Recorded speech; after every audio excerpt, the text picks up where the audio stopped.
Bienvenue dans ce tuto dédié à la découverte de la gestion des dossiers. Pour la création ou la consultation de vos dossiers depuis votre écran d'accueil, cliquez en bas à droite sur le bouton « Gestion des dossiers ». Cette interface permet de visualiser l'ensemble des dossiers déjà créés. Vous pourrez également, depuis cet écran, consulter les dossiers déjà créés et créer un nouveau dossier si besoin. Vous retrouverez également sur cette interface les dossiers sinistres créés depuis la déclaration de sinistre en appuyant sur le bouton « Créer un dossier ». Si vous souhaitez plus de renseignements s'agissant des sinistres, n'hésitez pas à consulter notre tuto dédié à cette manipulation. Par défaut, le type de dossier est « En cours ». Différents filtres sont à votre disposition pour affiner votre recherche. Vous avez notamment ce menu déroulant pour trier le type de dossier. Tous, sinistres, travaux ou divers. Vous pouvez également rechercher grâce à un mot-clé et également en fonction de l'état du dossier, en cours, clôturé ou abandonné. Sur la liste présente à l'écran, vous pouvez encore organiser l'affichage à votre convenance. Cliquez par exemple sur Type pour ranger l'ensemble de vos dossiers par type. Vous pouvez également utiliser les filtres présents à côté des titres. Par exemple, sélectionnez uniquement les travaux. Vous pouvez également, si besoin, isoler une seule copropriété ou bien les dossiers d'un gestionnaire, d'une assistante. Pour consulter un dossier, il vous suffit de double-cliquer sur la ligne du dossier concerné. Sur la partie haute de l'écran, vous retrouvez différentes références de votre dossier. Son numéro, qui comme vous pouvez le constater sur notre exemple, peut également être des lettres et jusqu'à 20 caractères. Vous retrouverez également le type de travaux. Il est encore possible, grâce au menu déroulant, de le modifier si besoin. La description de votre dossier, cette zone reste modifiable et en saisie libre quand vous le souhaitez. Sur votre gauche, vous allez retrouver le code de l'immeuble, de même que la date d'ouverture du dossier. Vous pouvez, grâce au calendrier, la modifier également à tout moment. Vous avez également accès à un lien vous permettant d'aller directement sur la fiche syndicat concernée. Pour sortir de cette fiche et retourner sur l'interface précédente, bouton Retour en bas à droite. Et enfin, sur la droite, vous allez retrouver l'état de votre dossier. Actuellement en cours, vous pouvez déterminer qu'il soit clôturé ou abandonné. Les modifications que vous allez appliquer sur cette zone comme sur les autres seront enregistrées au moment où vous allez fermer votre dossier. Sur la gauche de votre écran sont à disposition les différents boutons vous permettant de compléter les informations de votre dossier. Elles seront reprises dans les tableaux présents sur cette interface.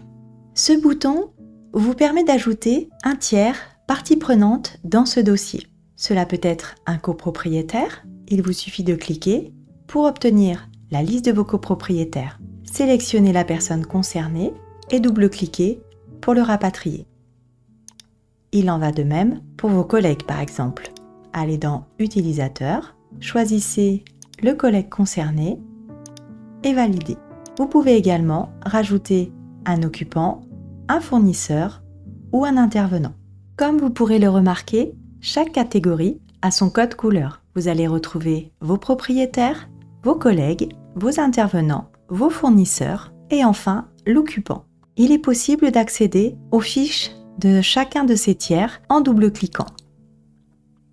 Vous pouvez également supprimer un de ces tiers en sélectionnant votre ligne, puis ce bouton « Vous confirmez » et la ligne a disparu.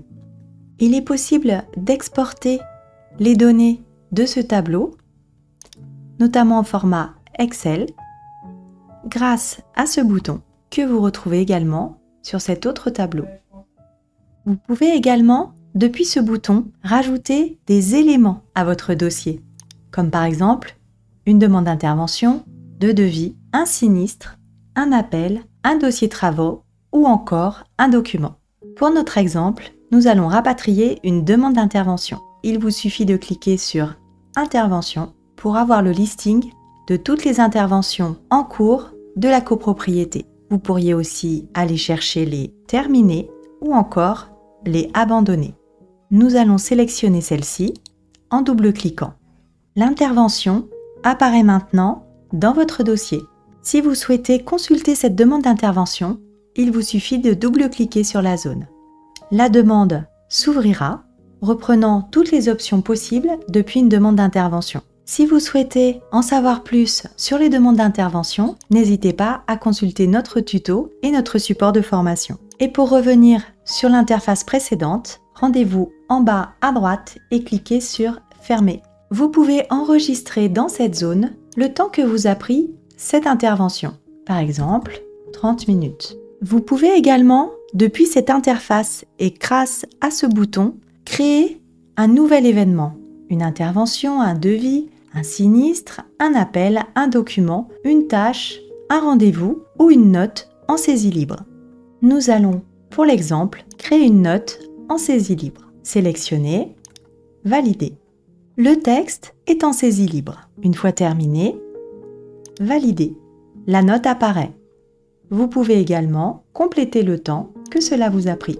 La particularité de la note est qu'elle vous donnera accès à un tableau en bas vous permettant de rajouter des documents grâce au plus, au moins de les retirer et grâce à ce symbole de vous amener directement dans les documents associés de l'immeuble pour les associer à votre note. Le document sera visible lorsque vous sélectionnerez la ligne Note. Vous pourrez voir son titre et son format. Si vous changez de ligne, vous ne le verrez plus. Revenez sur votre note et vous y avez à nouveau accès. Vous l'avez peut-être remarqué, maintenant que nous avons 2 actions dans notre dossier, le temps passé se cumule en bas. Chaque élément créé ou ajouté seront repris dans ce tableau. Vous avez la possibilité de mettre en avant un des éléments en le définissant comme un élément important. Pour ce faire, sélectionnez la ligne, clic droit, définir comme élément important. Votre tableau comporte maintenant 2 zones, éléments importants et éléments du dossier. À l'inverse, vous pouvez aussi ramener un élément important dans les éléments du dossier. Sélectionnez la ligne, clic droit et retirez. Quel que soit le moment et quelle que soit votre intervention sur ce dossier, il est toujours possible d'en modifier le temps si vous avez fait une erreur. Le calcul du cumul se fera automatiquement. Vous pouvez également à tout moment rentrer dans la note pour la modifier.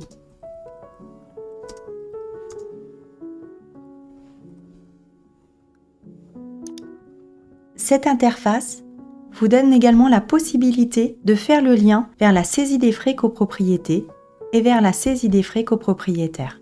En bas à gauche, le bouton « Imprimer une fiche récapitulative » vous permet de générer un tableau reprenant les informations et les codes couleurs de la fiche, vous donnant ainsi une vision globale du dossier, de même que le temps passé sur le dossier. Le dossier est équipé d'un post-it. Il sera accessible, comme tous les post-it de Jiminy, en double-cliquant. Entrez votre texte et validez. Ce post-it est visible par les personnes qui consultent ce dossier. Votre dossier est maintenant complet. Vous avez pu obtenir une fiche récapitulant l'ensemble de ces renseignements. Vous n'avez plus qu'à fermer pour enregistrer toutes ces informations. Pour créer un nouveau dossier, quel qu'en soit le type, appuyez sur « Créer un nouveau dossier ». Les zones en haut de l'écran sont à compléter. Et pour compléter votre dossier, je vous laisse utiliser toutes les fonctions que nous avons vues précédemment. Et n'oubliez pas, pour enregistrer, il suffit de fermer le dossier. Grâce à ce bouton, vous aurez la possibilité de gérer les utilisateurs ayant accès à ce dossier. Si vous cliquez sur Jacqueline par exemple, seule Jacqueline pourra accéder à ce dossier en se connectant sur sa session. Si vous ne sélectionnez pas d'utilisateur en particulier, tout le monde aura accès à ce dossier. Si le dossier est créé depuis une déclaration de sinistre, en cliquant sur « Créer dossier », le dossier se crée automatiquement, reprenant les informations contenues dans votre déclaration de sinistre. Vous n'avez plus qu'à compléter, comme indiqué précédemment. Pour information, le numéro de dossier n'est pas modifiable. Cependant, vous pouvez modifier la zone description. La saisie est libre. Vous pouvez compléter ou remplacer. La gestion des dossiers, c'est terminé et je vous dis à bientôt sur nos tutos.